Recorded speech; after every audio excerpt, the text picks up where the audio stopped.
So, gee whiz, what are we here to talk about this morning? Well, another one of my wonderful play on words.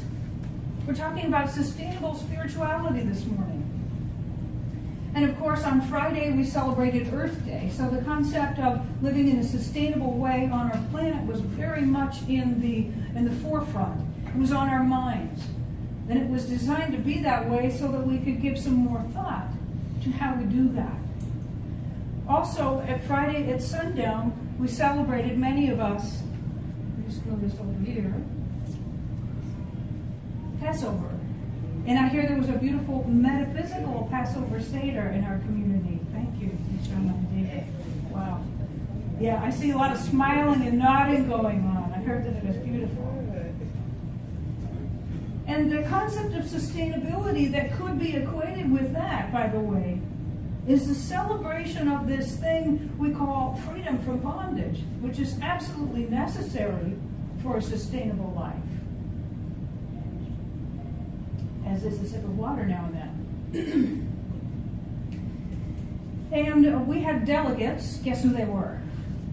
Go to Denver this past week, Rick Brugger, RSCP, and yours truly, to study some sustainability practices for creating and maintaining healthy and thriving centers for spiritual living. What does it mean to create,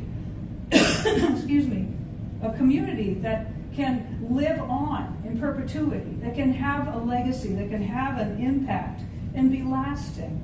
And so we studied some similar principles there.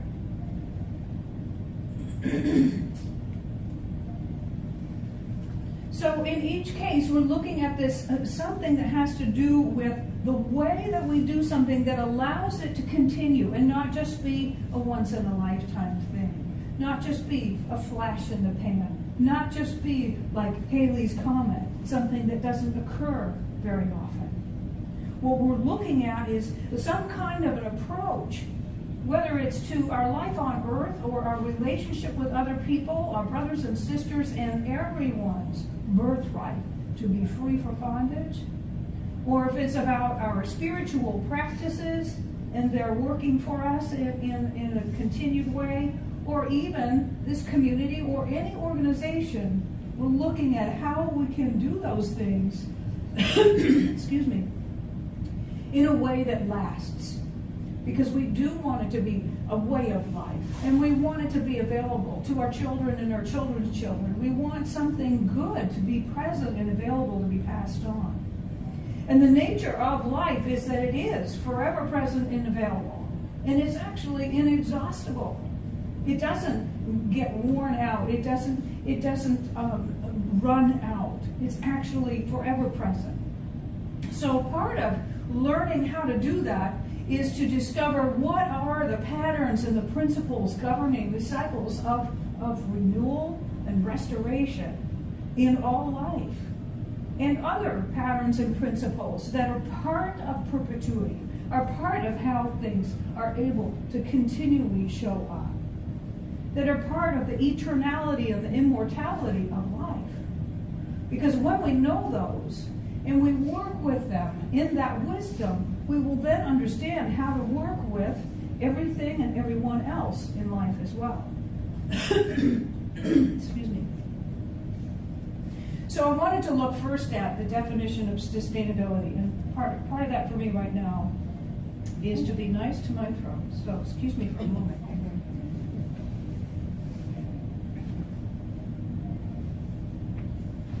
Sustainability has some great definitions, all of which are familiar to us, and they include able to be maintained at a certain rate or level,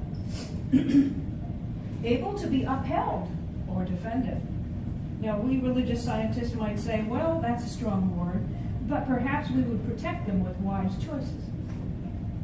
Able to be used without being completely used up or destroyed, involving methods that do not completely use up or destroy resources, able to continue or last for a long time.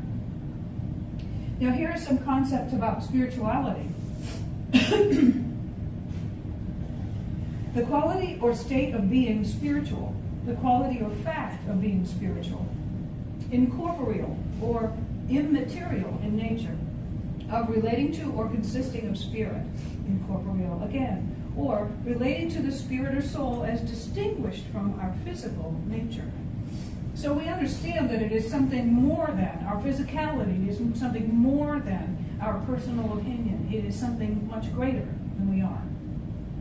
Other definitions of spirituality include a sense of connection to something bigger than ourselves, and also a process of reformation which aims to recover the original shape of man, the image of God. And next I'm going to ask, excuse me for a moment. I'm making some climate adjustments. Was it yesterday? No, it was the day before. It was 12 hours door to door getting home. And part of me is still in the airport. Okay.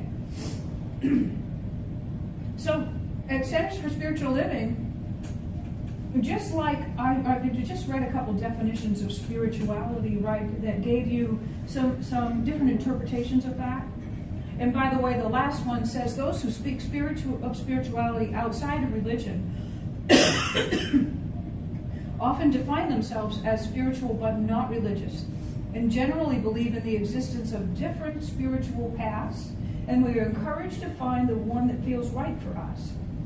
So at Center for Spiritual Living Palm Beaches, along with all of the others, many of the ministers of which we met with this past week, what that looks like varies with each individual. And what we do is we honor all paths. We honor all paths to God, and you might say, well, that's not a path to God. To me, it's a path to nature. To me, it's a path to spirit. To me, it's a path to the I am principle, the universe, the all that is. Some of you are scientists, some theologians, some artists, some atheists and agnostics. Some of you find that your Jewish pathway is enhanced by this teaching. Some find that your Christian pathway is enhanced by this teaching. And we all sit together, Buddhists, Unitarians, you name it. And still, there is something that we do here that is our specific path. It is our specific overlay.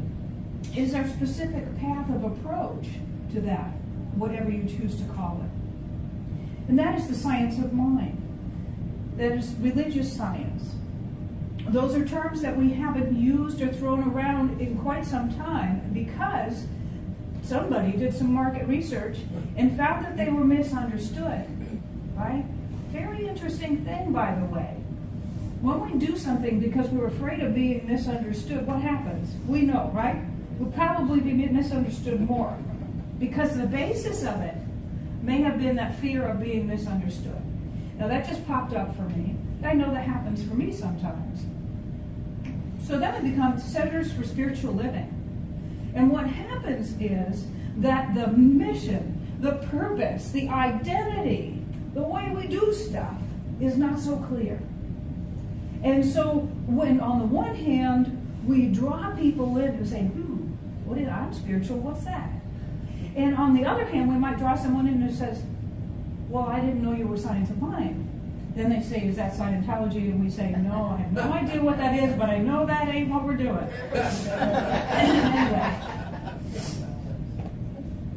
So in an effort to be more visible, appealing, attractive, what we also did is that we stopped saying who we are. Now, I have an interesting story I want to share with you. Because my belief is that, of course, when we don't know who we are, we can't always become that person on the outside if we're not clear about it. Similar to that, when we don't know where we're going, we can't get there. Now, before we talk a little bit about the story and the journey, I want to talk a little bit more about this identity concept for a moment. Deepak Chopra says that Dharma, to discover your Dharma, you ask yourself what it is that you absolutely love to do in the world. And to do that in service to others, and you will prosper. Okay? Now, another thing I have here, I'm not much of a PowerPoint gal, so I decided not to do that. But I have this thing called the hedgehog concept. And very interesting. It says in the top circle that what you want to do, if you have 3 circles, okay, it's all right, is to, number 1, identify what you care deeply about, okay? Now, we may be talking about the earth. We may be talking about freedom from bondage. We may be talking about our particular brand of spirituality. We may be talking about this community. And of course, this morning, I'm talking about that quite a bit, okay? So what do we care deeply about? Then you have another circle right here. Now see, of course, they all overlap, intersect. This one says what we can be best at in the world. Those of you who have ever filled out a blue card all the way to the bottom in this community, we ask you what you care deeply about and what you love to do, what you do best. And the reason for that is very similar to Deepak Chopra's statement about Dharma. You discover what you care deeply about. You overlay it with the things that you do best. And the third one here, this is a corporate application, but it basically says that you then write in the third circle overlapping the things that bear fruit, that you can offer in a value exchange with others. Which is sort of, it's the same thing as Deepak Chopra is saying about Dharma. It's just what is the mechanism for offering those services to others around you, recognizing their value, making sure that they know they're there, right? So that, by the way, is one way to discover what your mission is. What do I care deeply about? What am I excellent at? And how can I put it together in service to others? That's your mission. So no one of us has the same mission in this room. Nobody on the planet does. We love to spend time with those who have one that's very similar or complementary. And we tend not to resonate with or jive very well with those whose priorities and values are different, and that's okay. Because the diversity of all of these dharmas, these missions, these purposes, is what creates the rich palette or tapestry of life. Okay, so some of these elements of sustainability have to do with knowing what it is that you want to sustain, right? What do you care about? Also, knowing how to identify it clearly then. And so if we move over into the analogy of going on a trip, come up with a couple of these bumper stickers, some of my favorites. I'm sure you've seen them along the way. One of them says, I may be lost, but I'm making very good time. And the thing is, that's really not true. You're making good time going nowhere, right? So you're using your time and energy and resources to get nowhere. The other one, excuse me, the other one says, I'm not lost, I'm exploring, right? Okay, so maybe that's it. Maybe you're exploring. And if you have a true desire to get somewhere, the way that you get there is to understand how such an accomplishment takes place. What we teach in this room, no matter what you point it at, so to speak, is that to the degree that we understand how a principle, a law, something in the universe, in life, in nature, in mind, works, to the degree that we understand how it works, it can work for us. So we look at this idea that we have a desire to have sustainability in our life on earth, to have sustainability in the freedom from bondage for every person on this planet, to have sustainability in a spiritual practice that connects us with all of that possibility and shows us how to walk into it being our reality. It guides us and it shows us what to do, and it empowers us to make that a reality. And guess what?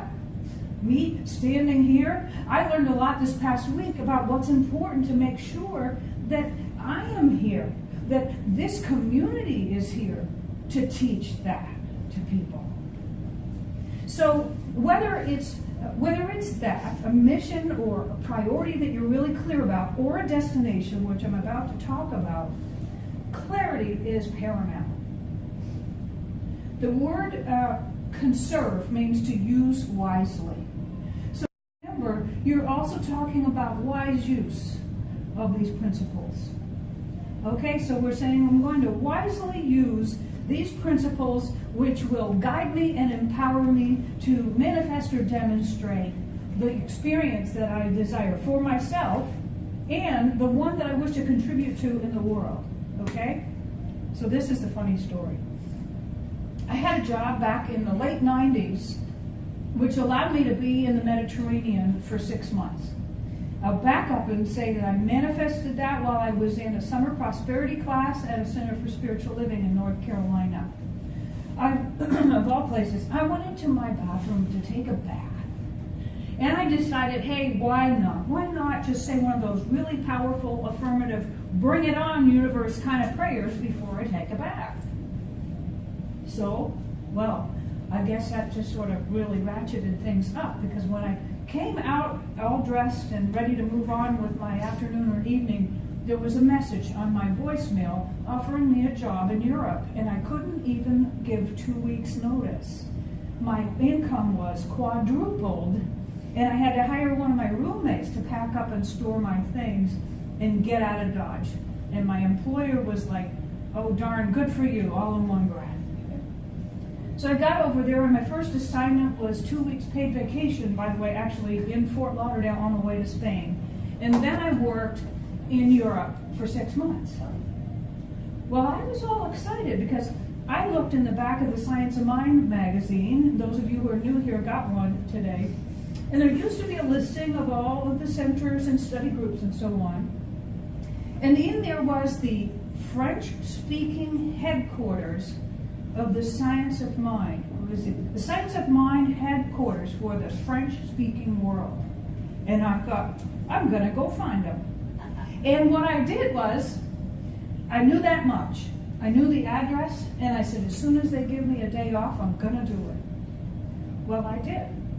Here's what I did do.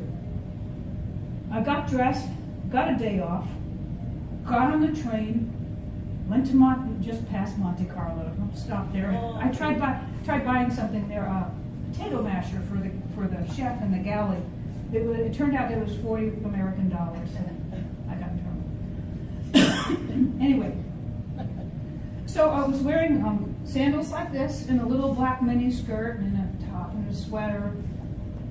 And I managed to get off the right stop and trek up and down through these beautiful residential areas to this place where there was this driveway. And at the bottom of the driveway, it had the correct address, and it did say something along with Sciences de Mental there. And it also said, do not enter private residence. And here are the other things that happened because I did not intend my destination and my experience clearly enough. The day off was on a Sunday, so it was definitely do not disturb private residence, family being alone today at the other end of that driveway. I didn't prepare by learning more French, so even if I had knocked on their door, I wouldn't have been able to say really anything except for hello and goodbye. And what's for dinner or what? Okay. And so what happened was I got all the way to the French-speaking headquarters of Science of Mind near Monte Carlo, France, and did nothing but take a picture of the mailbox at the end of the driveway and go home. The other part, which was another illustration of the same thing, is that I didn't learn enough French and Italian to read the train schedules correctly. So what happened was this, it was so funny. I'm trying to get back to my job, which is in San Remo, Italy, and I'm in France, and I got the day off. I got on the wrong train 3 times. You were just over there, Alex. So the seats face both ways. And so you can't just say, well, the seats are facing that way, so I tried that 3 times before I got on the correct one to get home. And every time, if you're an American, when you cross the border, which you do on this particular route, they come aboard and customs wants all Americans to raise their hand, hold the passport up in the air. American! So I did it 3 times. And it was so bizarre because here I was in this beautiful place, but I hadn't set my intention for what I wanted to experience. So something different happened. It was funny, and I got the message because there was no way I was going to go back, learn enough French to talk with them about the science about metaphysics, no less, and get another day off and make that journey in the time that I had remaining there. It was just, okay, consider that a very humorous lesson. So the reason I mention that is because if you don't take the time to gift yourself with that time of identifying what really matters to you and what you do best and how you might do that in service to the world, you'll just be over there having that partially fulfilled experience like I did. It'll be a funny story, but the bottom line is you didn't get there, And I don't know about you, but as I get older, I want to be sure that, if I check out tomorrow, that I didn't put off figuring this business out. I want to take some risks. Well, I don't really want to, but I feel like I want to stretch. I want to dare to identify more of what matters to me and more of what I'm good at. And then do the work with my friends in this community, in classes and groups and individually, whatever it takes, meditating, journaling, etc., to really access all of that possibility and live that life, right? So whether what matters to you is the environment, or whether what matters to you is the freedom of your brothers and sisters on this planet, or what matters to you is your own freedom, which you're not experiencing right now. If what matters to you is your particular brand of spiritual practice and you love it and you're not doing it regularly, then you get to explore what's in the way. In my case, they tell us that every one of us should develop a ministry that has a mission that is that close to who we are. And so those of you who know me know that the tone of the ministry that I have created initially comes from what I care deeply about and what I'm good at and what I can put together and offer as the fruits of that. And then that makes it sustainable. And then I turn around and through classes and groups and everything else, I say, how can I help you and you to identify what you care about and what you're good at and how you can put that together to have a sustainable life. That's good. And you know what that means? I mean, it sounds like such a clinical term, but it means that you can have life and have it abundantly. It means that whenever, in any case, we work with things as through their natural cycles of creation, all right, of consummation, of gestation, of birth and rebirth. As we understand those about anything, then we can do that thing for as long as we're here. As a matter of fact, there's a level of sustainability that goes beyond this physical life. On the other hand, when we allow ourselves to be caught up in what is important to someone else, or focused on the gifts that other people have, or the positive results that other people have, are we ever going to get there? No. So you see, there are a couple of things about the sustainable spirituality practice, and they have to do with allowing ourselves to identify what matters most to us and to release what matters most to someone else, unless it's similar to yours and you want to work together, or you can be buddies on the path or whatever it is. But we each need to identify what's important to us. And then we identify our gifts and talents. And what happens when we partner with people and when we create community is that we discover other gifts and talents, other parts of that dream and that greater vision. And we put it all together and it becomes what each of us offers individually and what we do collectively. That's pretty much the recipe for a sustainable life in any case.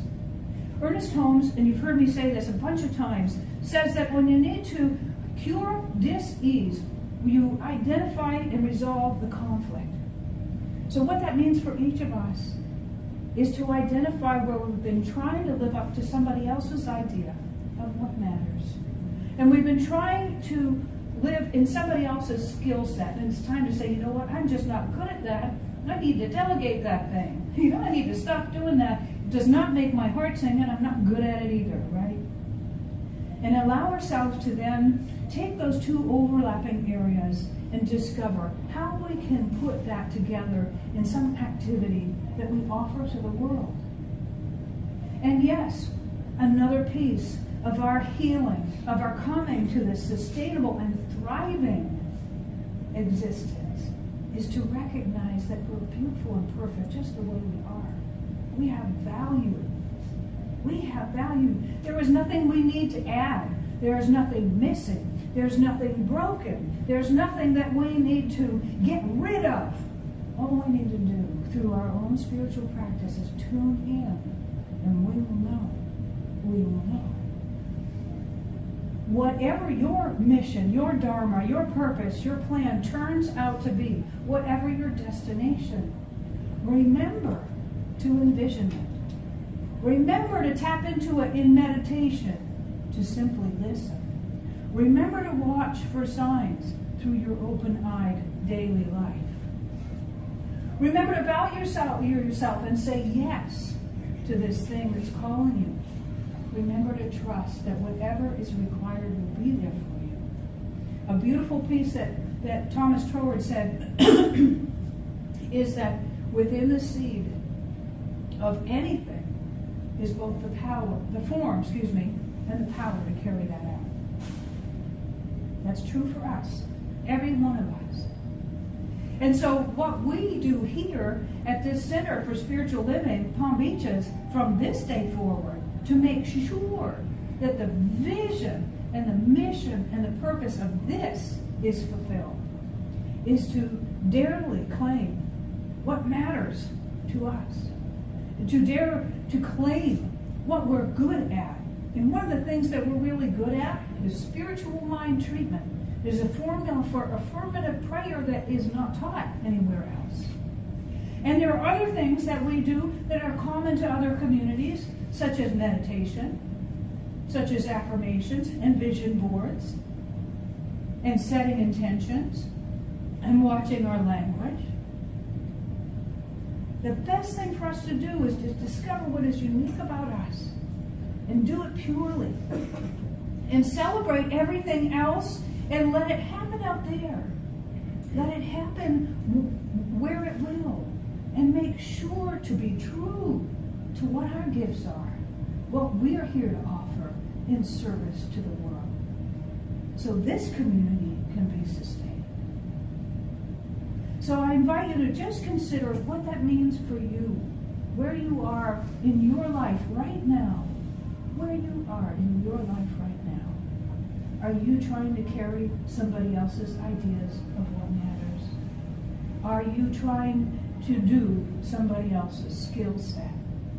Are you trying to offer products, services, fruits that just don't feel right? Give yourself permission, with the support of this community and God, by whatever name you choose to call Him, to identify your dharma, your mission, your purpose, so that you can live it in a sustainable, thriving way. Live and leave your legacy.